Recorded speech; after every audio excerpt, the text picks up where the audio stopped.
Hola, buenas tardes. ¿Cómo están? Espero que muy bien. Ya algún rato que no me detenía a grabar un video y compartirlo con ustedes.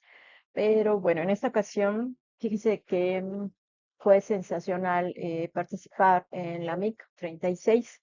En la mesa en la que estuve lo coordinó el doctor Carlos Vidales, que como se nos hace es un súper experto en lo que es la etnografía, la cibersemiótica y pues también obviamente contenta de las personas que participaron en la mesa. Entonces quisiera pues compartirles, ¿no? Un poquito más a detalle y con calma lo que presenté, ¿no? Es una de mis preocupaciones básicas. La verdad, sí entiendo la utilidad y trascendencia también, ¿por qué no decirlo?, de la tecnología, pero también estoy en campaña de la inteligencia artificial, ¿no? Inteligencia artificial, no, de la inteligencia natural. Sé que hay muchos talleres, de repente hubo gente experta que surgió ahí, no sé si de manera espontánea, ¿no? Sabemos que la inteligencia artificial viene desde los 50, pero de repente hubo un boom, de repente recordar las primeras imágenes que se compartían, era así emulando, simulando que era un cuerpo humano con luz, con energía, con movimiento, ¿no? Y eso se ha venido modificando, ¿no? Sabemos que siempre hay un ciclo, ¿no? Recordaremos Metaverso, que hereda todos los avances de los videojuegos, los gamers, ¿no? Que son fabulosos, de la realidad aumentada, la realidad virtual, y seguimos en movimiento. Entonces, a mí lo que me interesa aquí compartirles es qué sucede cuando diseñamos un prompt, ¿no? Sabemos que debemos dar información más de contexto, pero sí acercarnos a un ejercicio concreto, específico, que obviamente con el tiempo se ha venido complejizando, pero sí sobre estos prompts, esta manera de preguntarle al oráculo. Entonces, ¿por qué hablo de una ponencia presentada, compartida ahí? La verdad, muy feliz. Este ChatGPT Prompts, diferencial, conceptual y cognitivo. Porque, bueno, desde mi doctorado, la verdad, quedé muy fascinada con los procesos cognitivos, eh, mediados sí por el lenguaje, ¿no? En esta construcción, en estas estructuras que se van elaborando, ¿no? Constantemente y siempre obviamente el cerebro buscando patrones, ¿no? Ahorrar la energía. No es loco, pero sí le gusta ahorrar energía. Entonces, todos esos procesos cognitivos van construyendo representaciones que van mediando, pues, nuestra interacción con la vida diaria, con la tecnología, con los vecinos, el clima, todo eso es parte de. Por eso estamos hablando de una percepción y actuación en el mundo. Ese sería el senso. Entonces, bueno, voy compartiendo la constancia, muy contenta, muy agradecida con la MIC. Y pues bueno, comenzar con esta fascinación que tenemos con la tecnología. Recordarán obviamente Metrópolis de Fritz Lang, 1927-1926. La verdad hay una discusión porque pues desapareció también la película, ¿no? Pero bueno, es un ícono y ha pasado el ciclo. Hasta ahora se retoma esa transformación, ¿no? De un robot a un ser humano. ¿Gracias a qué? A la tecnología. La verdad, para mí esa es una de las escenas más bellas que podemos encontrar en el cine. Y de ahí tenemos los famosos metahumanos que obviamente van avanzando en su diseño, su personalización y con esa fascinación también de verse en el otro, ¿no? Siempre buscamos que haya esa similitud con el ser humano, con el cuerpo, ¿no? Así como imaginemos solo alienígenas que tienen la misma complexión de uno, más bajitos o más delgados, pero bueno, eso es parte de un gran marco, o que en el que obviamente hay que ubicarnos cuando analizamos esta herramienta, una de las tantas que tiene la inteligencia artificial. Entonces, dice darle pausa a lo humano, una reflexión, ¿no? Recordaremos que flexionarse sobre sí mismo es reflexionar. Entonces dice, cuando intentamos cuantificar el comportamiento humano únicamente como quarks, como partículas subatómicas, fíjense, erosionamos nuestra sensibilidad. Entonces, igual podemos hablar de quarks, podemos hablar de algoritmos, de la necesidad de establecer patrones, de modelos, ¿no? Para ubicar, procesar y recibir alternativas por parte de la inteligencia artificial, ¿no? Entonces, eso es parte de justo de las preocupaciones de este entramado que tenemos enfrente, ¿va? desestimamos este conocimiento cultural, ¿no? Esa parte humanística, ¿no? Que preocupa a todos. Y en esta evolución, fíjense que a mí ya tiene tiempo que me llamaba la atención de cómo hay palabras que van cambiando de concepto, de entendimiento del mundo. Y justo, bueno, este sencillo ejercicio es de la palabra amar, ¿no? Seguramente se han dado cuenta que ya la gente ama al padre, a la madre, las amistades, hacia la mascota, le dicen te amo, ¿no? O sea, el amar bien, ¿no?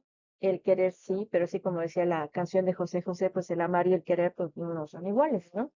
En mi generación, que soy generación X, obviamente, orgullosamente X, comentábamos que la palabra amar era así algo extraordinario, ¿no?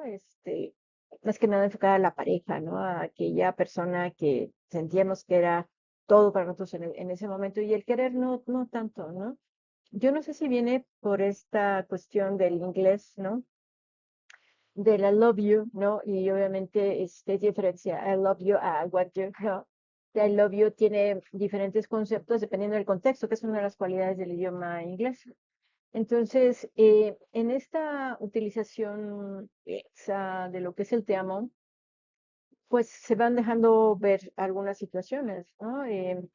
Si nos ponemos así como muy psicoanalíticos, que sabemos que el ser humano tiene una etapa como niño, entre niño y adolescente, que hay un enamoramiento con la mamá, con el papá, y es parte del ciclo hasta desprenderse y saber que es una persona, ¿no? Independientemente de los demás, que tiene una personalidad, que tiene un cuerpo físico propio, ¿no? Entonces, en decirle te amo a la mamá, te amo al papá, y aparte saludarse, despedirse de beso, ¿no? Pueden condicionar un poco estas representaciones que tenemos, ¿no? Y permitirse ciertas prácticas, ¿no? No soy ortodoxa, todo se vale mientras haya respeto, ¿no? Y consenso mutuo. Sin embargo, sí me preocupa esta modificación y este volverse laxo. Es como de repente escuchamos, pues eres un crack, ¿no?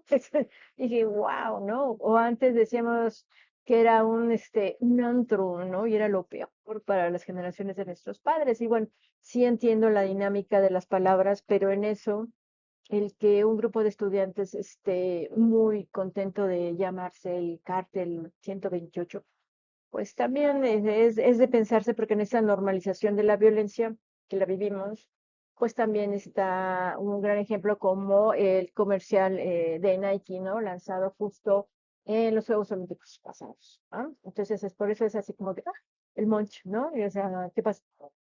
Em, para poder analizar, fíjense, uno de los grandes aprendizajes de la investigación doctoral que sigue dando frutos hasta ahorita es justo esta mediación simbólica, ¿no? Esta construcción de interacción, obviamente mediada por la tecnología en estos entornos digitales o entornos físicos, siempre hay esta mediación, ¿no? Decía Habermas que, bueno, era un milagro que nos pudiéramos entender en la comunicación. Y obviamente, pues también menciona a Niklas Luhmann, ¿no? Que la verdad hubiera sido sensacional escucharlo sobre estas interpretaciones y análisis, ¿no? De hasta llegar este gran filósofo que acaba de recibir el premio de Asturias, donde que nos dice, bueno, finalmente nosotros somos la herramienta de la tecnología. Todo para pensarse, todos son tonos de grises, pero bueno, esa es parte de la conversación. Entonces, cuando eh, interactuamos, ¿no?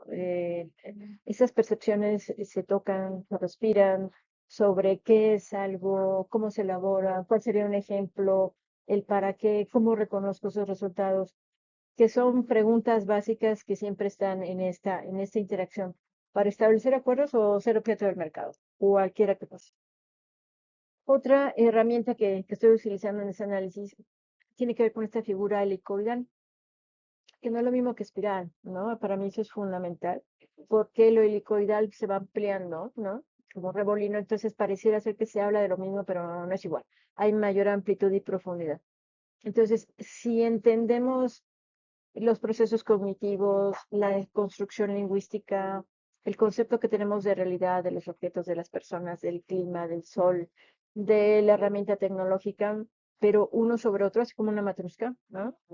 Una cebolla, ninguna capa es independiente de la otra. Entonces eso hay que completarlo como estas mediaciones, como estas construcciones, ¿no? Así como en esa parte semiótica y antropológica cultural, bueno, ¿por qué representar a la tecnología con una figura humana, ¿no? ¿Por qué esa fascinación? La parte algorítmica, estoy entrando en eso, todavía me falta, pero sí creo indispensable también hacer una pausa sobre ese elemento, ¿vale? Entonces, entrando a la ponencia, sí, bueno, ¿cuál es ese diferencial cognitivo, ¿no? ¿Cuál es ese diferencial de representación entre lo que yo pregunto, lo que yo supongo estoy preguntando y lo que estoy esperando, ¿no?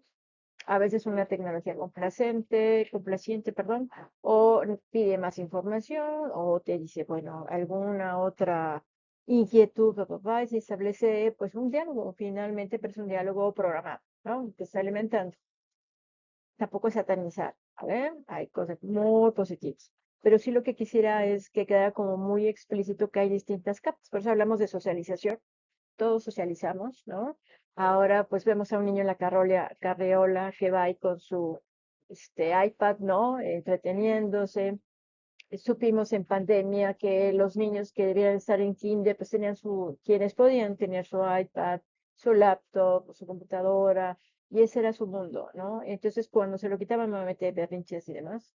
Y sabemos que había mucha intolerancia, no intolerancia en el caso de los niños, sino de los adultos, pero en el caso de los niños faltó esa interacción física para desarrollar habilidades sociales. Se va haciendo obviamente de un capital cultural, ¿no? Esos arquetipos, estereotipos, hábitos, todo va cargando y se va formando nuestro conocimiento cotidiano y si tenemos suerte, sentido común, ¿no? Que es otro tema que yo creo que el sentido común es escaso.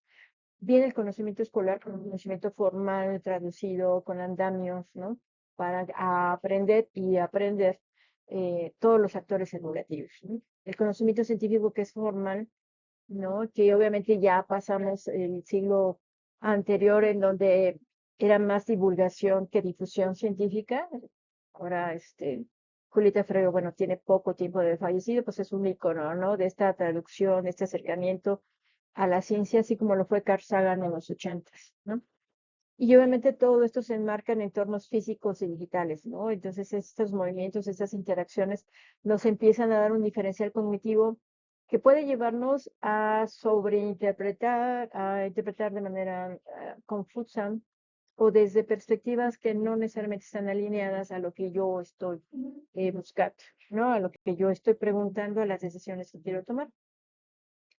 Entonces, si le preguntamos, ¿está de acuerdo que la construcción de conocimiento formal debe incluir sentimientos? ¿No? Allá el chat GPT. Entonces, dice, no es que los sentimientos deban reemplazar la lógica o la evidencia, sino que son parte del proceso humano de construir el conocimiento. Contrapone la lógica, ¿no? Con sentimientos. Ya desde ahí tiene una postura epistemológica, una manera de entender el conocimiento, la herramienta, ¿sí? El desafío no es eliminarlos, sino reconocer su papel, ser conscientes de sus posibles sesgos. O sea, sigue partiendo de una concepción neopositivista, tradicionalista, no tradicional, tradicionalista, ¿no? Y empieza a generar una distorsión, ¿no? Se mantiene este prejuicio sobre los sentimientos, ¿no? Como si fueran cosas diferentes y contrapuestas. Dice, en lugar de la exclusión total, se aboga por un equilibrio entre la razón objetiva y la sensibilidad humana. Sigue siendo congruente con su paradigma, reconociendo que la construcción del conocimiento es tanto un proceso lógico como una actividad inherente humana. Bueno, de ahí dice lo que somos. Luego le preguntamos, ¿está de acuerdo que la construcción del conocimiento formal no debe incluir sentimientos? Sí, buscando. Todo es un diálogo para identificar en esa construcción lingüística que hay una postura epistemológica, que hay palabras que nos dicen cuál es su postura, que nos dicen que estas palabras construidas van marcando una manera de entender, que es un poco lo que está sucediendo.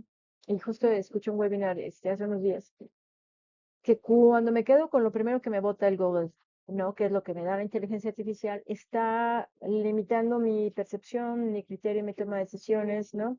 Y está impactando en el mercado. Entonces es como, no sé si recordarán que los caballos luego tenían unas cositas aquí de cuero para que no se espantaran, solamente vieran hacia enfrente. Esa es la preocupación, ¿no? En este empobrecer o en este estandarizar lo que se entiende como realidad, como decisiones, como información objetiva, ¿no? Como el bueno y malo, ¿no? Entonces tenemos ahí muchos pendientes. Entonces, cuando se le pregunta, ¿está de acuerdo de que, que la construcción del conocimiento formal no debe incluir sentimientos? Dice, en conclusión, dice, el conocimiento formal no se trata de eliminar sentimientos, sino reconocer su papel. O sea, me está contestando lo mismo de arriba, ¿no? Se empieza a parafrasear. Y asegurarse que no nublen la razón. Entonces vemos esta constante, ¿no? De que los sentimientos nublan la razón, ¿no? Y si no, curiosamente los algoritmos recordarán que en algún momento del siglo pasado estaba recolectando imágenes de simios, ¿no? De gorilas, monos, y aparecieron imágenes de personas de piel negra, ¿no? Y fue un gran escándalo y lo arreglaron. Pero está aquí constante esta manera de decir, pues los sentimientos no, ¿no? Entonces la ciencia sí, o esta parte humana sigue cuestionándose, ¿no? Dice la clave está en equilibrar la subjetividad de la experiencia con la rigurosidad del método, ¿no? ¿Sale? O sea, el método sí es riguroso, la experiencia humana no. Sin embargo, todos somos sujetos, somos objeto social, ¿no? Y desde la subjetividad permea absolutamente todo, es parte de nosotros, ¿no? Entonces dice, parece diferente, pero es igual. Hay un autoparafraseo y un paradigma tradicionalista. ¿Qué más compartirles? Por ejemplo, problematización, ¿no? Algo sin solución, ¿no? Según lo que nos explica la IA, ¿sale? Y entonces dice, el problema no está en la herramienta en sí, ¿no? Cuando decimos la problematización no es sobre la estructura de la imitación ni las herramientas, ¿no? Dice, la IA identifica problematización como un problema, lo que es incorrecto, ¿no? Ya me van a decir, ¿por qué no alimentaste la IA desde tu paradigma? Cierto, la cuestión aquí es que hay un uso indiscriminado de la herramienta. Y la mercadotecnia se ha cargado tanto en difundir, es la herramienta idónea, es rápido, es eficiente, ¿no? Recordar un poco esos espejitos, ¿no? Que le daban los españoles a los antiguos mexicanos, y los antiguos mexicanos les pegaban esmeraldas, oro, ¿no? Porque no había ese referente cultural de lo que podría ser riqueza que era para los españoles. Por eso es importante. Entonces podemos tener como esas misconcepciones o concepciones, que confunden, ¿no? Entonces, dice, pero ahora tiene el respaldo de la tecnología, estas concepciones positivistas tradicionalistas, ¿no? Todos somos herencia del neopositivismo, ¿no? Augusto Comte, del método científico, hemos avanzado, sí, pero no debería haber una tecnología que se reconoce como el oráculo máximo para reafirmar ese tipo de posiciones que finalmente limitan el conocimiento. Repercusiones, el concepto de realidad como caos con problemas, ¿no? Así que no se puede actuar en procesos de investigación y toma de decisiones cuando hay situaciones que no tienen solución. Entonces es parecida ser la premisa, ¿no? ¿Cuál sería el aprendizaje? Detectar situaciones que no tienen solución, pero parten de la premisa de que hay un problema cuando ni siquiera ha realizado un diagnóstico, ¿no? Sabemos que también luego hay poca cultura en las organizaciones sobre el diagnóstico y la implementación. Se pasa de la planeación a la operación. Entonces, si no tenemos un diagnóstico sobre cuáles son nuestras herramientas para acercarnos a ChatGPT, a Gemini, tenemos un problema. Muchos de los diagnósticos que se están haciendo a nivel global es si sabes o no qué es la IA, si sabes o no usar determinadas herramientas y para qué las utilizas. Entonces estamos siendo otra vez reactivos, ¿no? No, o sea, no digo que es un paso y luego otro paso y luego otro paso. No, por eso es helicoidal. O sea, necesitamos avanzar en diferentes niveles y hacernos escuchar sobre esas esferas que están tomando decisiones, que es la parte de mercadotecnia. Entonces, siempre que estoy en eventos tan valiosos como esos, tan ricos, otros que son muy, muy también conscientes desde sus dimensiones, desde la parte profesional, ¿no? Y la filosofía empresarial, faltan aquellos grupos, aquellos sistemas que finalmente van multiplicando esta idea de la tecnología, no como herramienta, sino como panacea, ¿no? Ok, por eso la imagen inicial de Metrópolis, ¿no? ¿Qué tenemos aquí? Cuando le preguntamos a ChatGPT qué es la comunicación digital, ¿no? Es de cambio de información a través de la tecnología, ¿no? Muy simple, sin palabras, es cómo nos comunicamos usando dispositivos como celulares. Está de moda, pero ese adverbio es incorrecto, ¿no? O sea, es cómo nos comunicamos, es sin acento, pero lo vemos y lo vemos y lo vemos y lo vemos.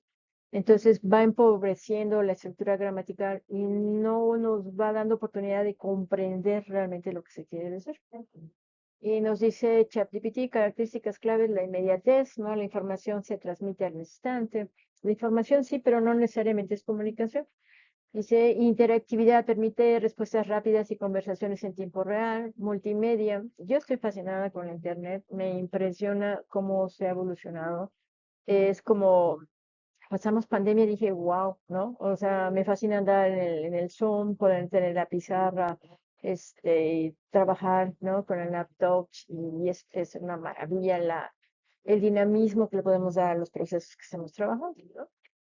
Entonces, un ejemplo, mandar un mensaje por WhatsApp. Entonces, ven cómo hay un acento hacia una perspectiva funcionalista tecnológica, más allá de comunicación. O sea, está enfocado en contestar comunicación digital como información con la mediación tecnológica. Por favor, no desacredito paradigmas y teorías. Yo tomo una posición, pero estoy cierta de que yo soy resultado, mi percepción y paradigma de resultado es también de la línea neopositivista, de la línea tecnológica, ¿sí? Pero uno debe tener la posibilidad de decidir desde qué perspectiva. Entonces, ¿a qué vamos llegando? Que es indispensable preguntarnos cómo las representaciones cognitivas objetivadas en el discurso impactan en la percepción e interacción del mundo, ¿no? Vamos a la siguiente para que vean esta combinación. Entonces, cómo las representaciones cognitivas objetivas en el discurso de presentación de preguntas al ChatGPT impactan en esta recreación de la percepción e interacción de mundos físicos y digitales, ¿no? Es como en el siglo pasado que alguien hacía una investigación y no se percataba que estaba en español, sí, pero hablaba de España, no hablaba de México y estaba buscando datos de México. ¿Cómo afecta el concepto de realidad, la interacción con esa realidad, la interacción con los otros, ¿no? Tanto nos costó trabajo rescatar al otro, su cosmovisión, la interacción, la construcción conjunta, y pareciera que estamos en una involución, ¿no? Alguien decía que éramos una barbarie civilizada, ¿no? Él tomaba como ejemplo de que antes los guerreros peleaban cara a cara y ahora nada más es ¡tic! Un botón, ¿no? ¿Qué deja de hacer el ser humano para enfocarse y realizar otras actividades en el acto de utilizar la herramienta de ChatGPT? Esa abstracción. En los 70 la televisión era la caja de idiotas, la niñera, ¿no? Y sigue habiendo una falta de trabajo más como ecosistema en relación a la sociedad y su tejido. Oh, la verdad, la gente sobrevive porque es una maravilla, ¿no? Pandemia, violencia, 20.000 cosas que están pasando. Sin embargo, no deja de haber gente cálida, gentil, amable, educada, y se van juntando estas tribus, ¿no? Que yo creo que mantienen un equilibrio muy, muy delicado, porque la verdad la balanza de repente está del otro lado. Dice cómo se deja de pensar y tomar decisiones, ¿no? Para construir un prompt en un marco organizacional sistémico en movimiento. ¿Cómo afectan esas decisiones y resultados si los insumos para utilizar ChatGPT no ha recolectado, ¿no? No se han recolectado previamente todos estos datos? Los estudiantes y las personas que están como muy impactadas y se congelan, ¿no? Y no saben qué hacer. Digo, no se preocupe, usted tiene inteligencia natural, tiene herramientas, tiene modelos cognitivos, puede tomar decisiones, sabe que hay que recolectar la información, sabe que hay que procesarla, hay que meterla en datos y modelos, entonces desde ahí hay una gran alternativa todavía de trabajo. Hay que estar actualizados, por supuesto. ¿Tá? Entonces, la cuestión aquí es que es una mediación simbólica, que tiene que ver con interacción, como cómo entiendo el mundo, así como la normalización de la violencia en México, en mi país, dolorosamente. Esta normalización de hacer de la tecnología la panacea y reforzarla en muchas actividades que se dan a nivel global, todavía está de preocuparse. Ok, pues esa es parte de la reflexión. Espero que les haya resultado de interés y con gusto, pues, recibir también sus comentarios. Muchas gracias, muy amables.